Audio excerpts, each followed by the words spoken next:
Hey everyone, before we get started with this review, I wanted to apologize in advance if my voice sounds a bit weird while I'm recording. At the moment, I have a sore throat, so that might explain it, but I'll still do my best to try and sound normal, but if for some reason I sound sick or anything, then now you know why. With that said, happy Spookoween, everyone. This is Isaac here, and welcome back to Isaac Reviews 2022. To get us in the spooky spirit, today's review is of Netflix's Wendell and Wild. This marks as the first film from director Henry Selick since Coraline over 13 years ago. It was a great movie with some incredible stop-motion animation and lots of creepiness to go around, so even if we had to wait a while for its director to return, it's still good to have him back. Plus, the also very talented Jordan Peele also played a major role in this film, not just as the voice of Wild, but he also wrote the film with Selick and produced it under his Monkey Paw Productions label. I bring him up because he's already proven himself to be just as talented of a filmmaker as he is an actor, so it was cool to see these two creative minds working together to bring us this movie. And yeah, I was definitely excited for Wendell and Wild leading up to its release on Netflix, plus I am a huge sucker for stop-motion movies, even if they're usually glossed over in the mainstream box office. But I watched it when it came out on Friday, and it was definitely a welcome return for Mr. Selick. So this movie centers around a teenage girl named Kat, who frequently got herself into trouble with the police after her parents' death and would soon find herself in an all-girls Catholic boarding school. She soon ends up accidentally summoning two scheming demon brothers, Wendell and Wild, who say they can bring back her parents, but they also work behind her back with a corrupt prison company known as Clax Corp to get the funding they need to build an amusement park. So it's up to Kat and the people at her school to team up and stop Clax Corp, while Kat also learns to confront her past trauma. And right off the bat, I'll go on record and say that while the writing wasn't bad by any means, especially compared to other movies we've gotten this year, it was still definitely the weakest part of the film.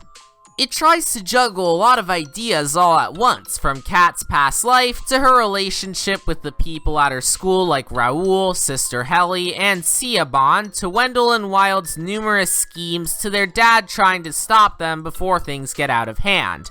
Plus, there's a social commentary regarding the large amount of corruption in the prison system, especially here in the United States. And while it was definitely a solid discussion and one that I wish could be made more often, it was made a bit weaker due to the movie's pacing problems, and it could have used a bit more subtlety.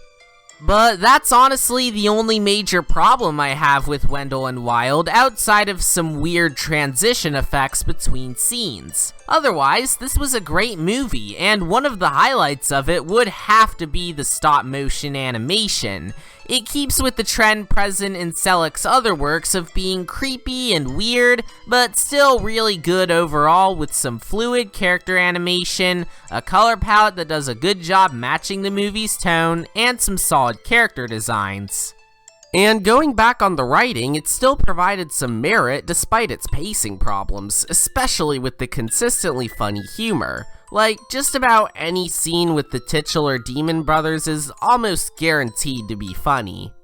In fact, I enjoyed all the characters here too. My personal favorite was definitely Sister Helly, and I found the plot twist about her also being a Hell Maiden to be really interesting, but I already mentioned Wendell and Wild were hilarious. Their father, Buffalo Belzer, was intimidating and funny at the same time, and Kat was a very tragic and sympathetic character with all the trouble she's been through.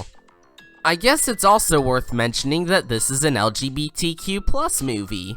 By that, I mean one of the characters, Raoul, is transgender. This is also highlighted in a few scenes where he's misgendered and even dead-named. and honestly, this is definitely one of the better examples of LGBTQ+ representation I've seen in recent years, not only because trans representation in the media is very rare, but because I like how they were able to acknowledge Raul's gender identity without making too big a deal about it.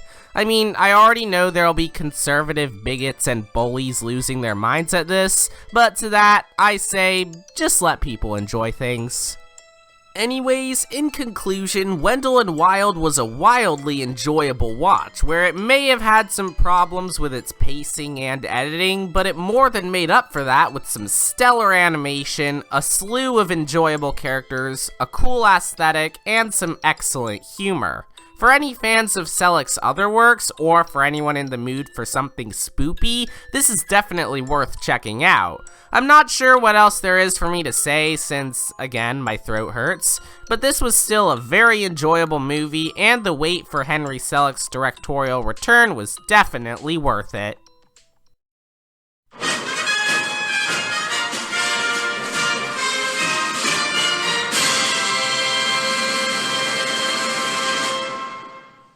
Join me next time when I review Black Panther: Wakanda Forever. While yes, Phase 4 of the MCU has been a complete disaster, I am very hopeful that this can end Phase 4 on a high note, while also being a tasteful send-off to Chadwick Boseman and the incredible legacy he left behind.